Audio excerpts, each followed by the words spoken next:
Welcome. Today we're diving into the world of geological carbon sequestration, a key technology in the fight against climate change. Carbon sequestration refers to the long-term isolation of carbon dioxide from the atmosphere, achieved through physical, chemical, biological, or engineered processes. While there are several potential reservoirs for storing carbon, such as deep oceans and terrestrial systems, this video will focus on geological sequestration. This method is considered the most promising for large-scale deployment by 2050. We'll explore how it works, the challenges, and why it's a critical part of our climate strategy.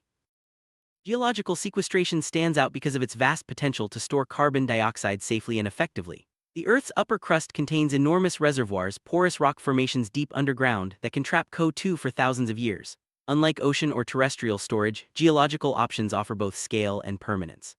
As global emissions from coal and other sources continue to rise, geological storage becomes increasingly vital for meeting greenhouse gas reduction targets. Let's look at the main questions scientists and engineers are asking about this technology.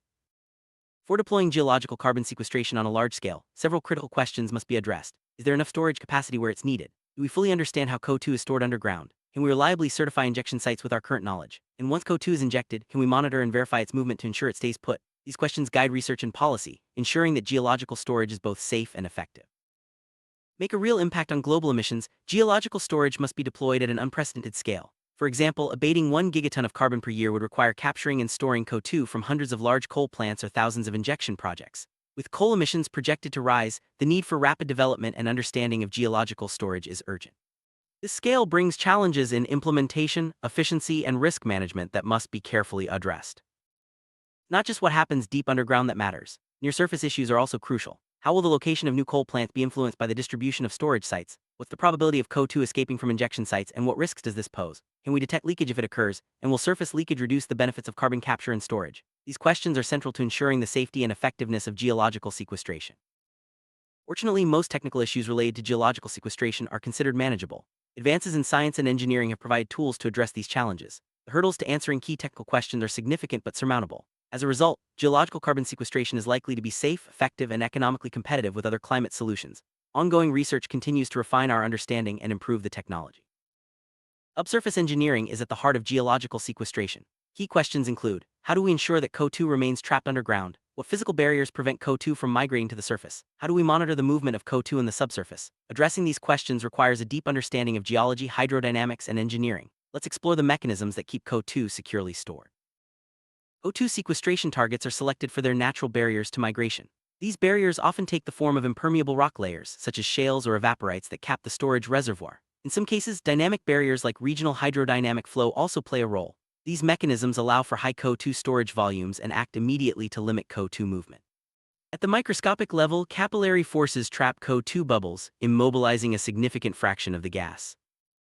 Once injected, CO2 is trapped in several ways. Some CO2 becomes immobilized as a residual phase in the pores of the rock, while over decades to centuries, it dissolves into other fluids like brines or hydrocarbons. Over even longer timescales, dissolved CO2 can react with minerals to form stable carbonates, locking the carbon away permanently. In organic-rich rocks like coal seams, CO2 can also adsorb onto the rock surface, sometimes displacing other gases. There are several types of geological reservoirs suitable for CO2 storage. Saline formations, which contain brine in their pore spaces, are the most abundant and promising. Depleted oil and gas fields offer another option, often with the added benefit of enhanced oil or gas recovery. Deep, unmineral coal seams can also store CO2, though technical challenges remain. Other potential targets include oil shales and flood basalts, but these require further study and validation.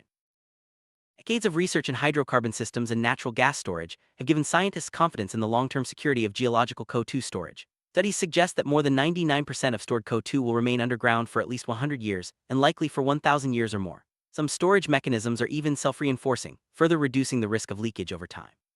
Continued research will help refine these estimates and reduce uncertainties. Because of their vast storage potential and widespread distribution, saline formations are expected to host most geological sequestration projects. Initial projects, however, are likely to focus on depleted oil and gas fields, where subsurface data is richer and economic returns from enhanced recovery are possible. Over time, as technology advances and experience grows, saline formations will become the central focus for large-scale CO2 storage. Estimating the true storage capacity of geological formations is complex. Most current estimates rely on simplifying assumptions about rock volumes and properties, leading to significant uncertainty. Top-down approaches provide broad estimates but lack detail on local injectivity and pore structure. Bottom-up assessments, which analyze individual formations in detail, offer more accurate results but require extensive data collection and analysis. One of the most comprehensive bottom-up assessments was Australia's Geodic project. This effort involved detailed analysis of rock formations, pore volumes, injectivity, and economic factors. The project took over 3 years and cost $10 million, but produced valuable data for capacity estimates. Similar efforts are needed in other countries, including the US, to reduce uncertainty and inform policy decisions about CO2 storage. Improve storage estimates and guide site selection. Bottom-up geological assessments are essential. These require detailed information on rock thickness, extent, lithology, seal quality, porosity, and permeability. While data handling can be complex, the costs are relatively low compared to the benefits. Such assessments would directly support resource management and reduce uncertainty in economic and policy decisions. Accurate capacity estimates are the foundation for screening and selecting storage sites. For each reservoir class, new data may be needed to demonstrate injectivity, capacity, and effectiveness, often referred to as ICE. This characterization is crucial for understanding project life cycles, certifying sites, assessing leakage risk, and managing economic and liability concerns. The process varies by site and reservoir type, requiring tailored approach. Once CO2 injection begins, a robust program for measurement, monitoring, and verification, known as MMV, is essential. MMV helps understand key features and processes, manage injection, identify leakage risks, provide early warnings of failure, and verify storage for accounting and crediting. MMV is a major focus of research, with significant investments from governments and international organizations to develop and deploy new technology. Large-scale injection projects, Sleipner in Norway, Weyburn in Canada, and Insala in Algeria, have set the standard for MMV. Each project injects about 1 million tons of CO2 per year and employs advanced monitoring techniques like 4D seismic surveys. These projects have not detected any CO2 leakage, demonstrating the effectiveness of geological storage and the value of comprehensive MMV program. A variety of tools are used in MMV, including time-lapse seismic imaging, pressure and temperature sensors, pH monitoring, and surface detection methods like eddy towers and LiDAR. Each tool provides different insights into CO2 behavior underground. However, integrating data from multiple sources remains a challenge, and ongoing research aims to develop formal methods for combining and interpreting these data streams.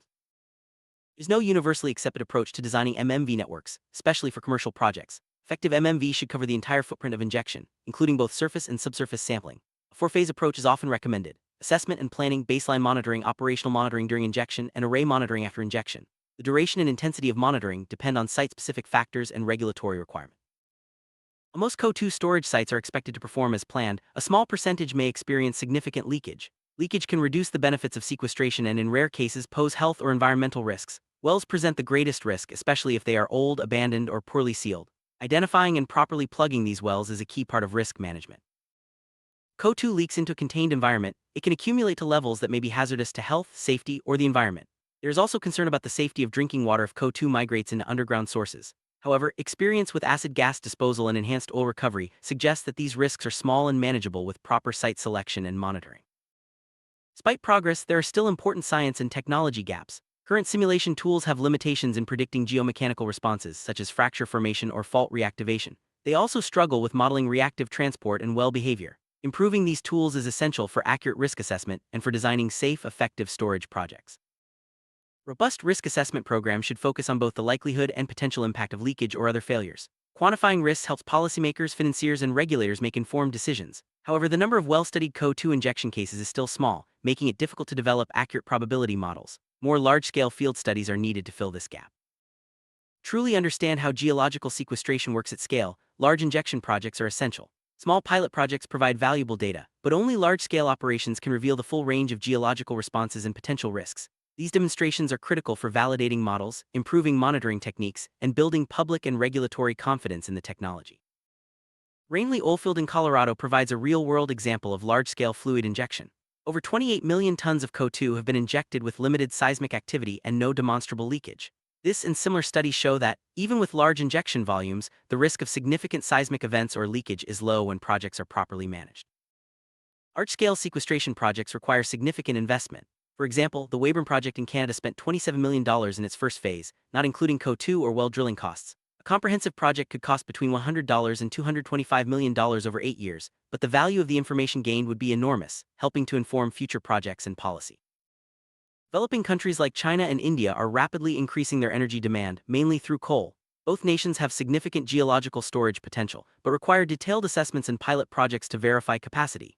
International cooperation and investment can help these countries develop safe and effective sequestration strategies, contributing to global emissions reduction.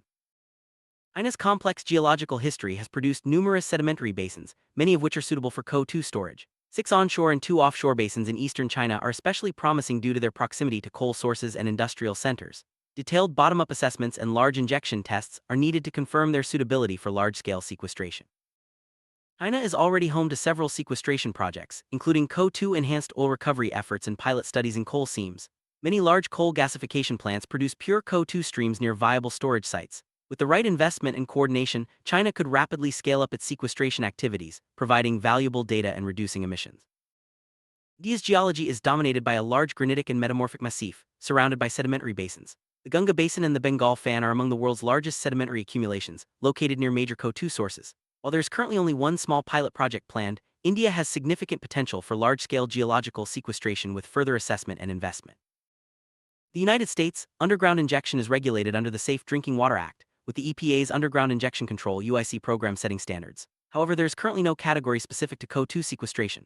Developing a regulatory framework tailored to the unique challenges of geological storage is a high priority to ensure safety and facilitate large-scale deployment. Offshore geological sequestration is governed by international agreements like the London Convention and the OSPAR Convention.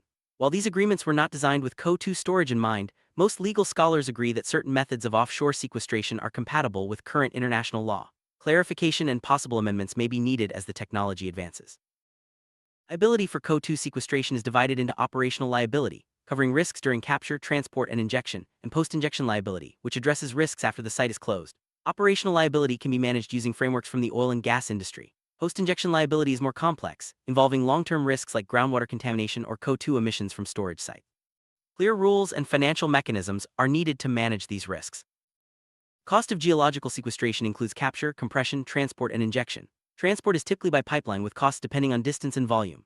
Injection costs vary by reservoir type, depth, and injectivity. For most U.S. coal plants, storage sites are nearby, keeping transport costs relatively low. Injection costs range from 5 cents to $8 per ton of CO2 depending on site characteristics. As more CCS projects are developed, regional pipeline networks will emerge, similar to existing CO2 pipelines in Texas and Wyoming. These networks will enable the transport of larger CO2 volumes from multiple sources to centralized storage sites, improving efficiency and reducing costs. Strategic planning is needed to optimize these networks for future growth. Experts recommend a 3-year bottom-up analysis of U.S. geological storage capacity, modeled after Australia's Geodic project. The Department of Energy should also launch large-scale demonstration projects representing the range of U.S. geology and emissions. These projects should include intensive site characterization, forward simulation, and comprehensive MMV arrays to fully integrate and analyze data. Accelerating research in carbon capture and storage science and technology is essential. This includes developing advanced simulation platforms that can model hydrodynamic, geological, geochemical, and geomechanical processes. Improved risk assessment tools and probability models will help ensure safe and effective deployment of geological sequestration.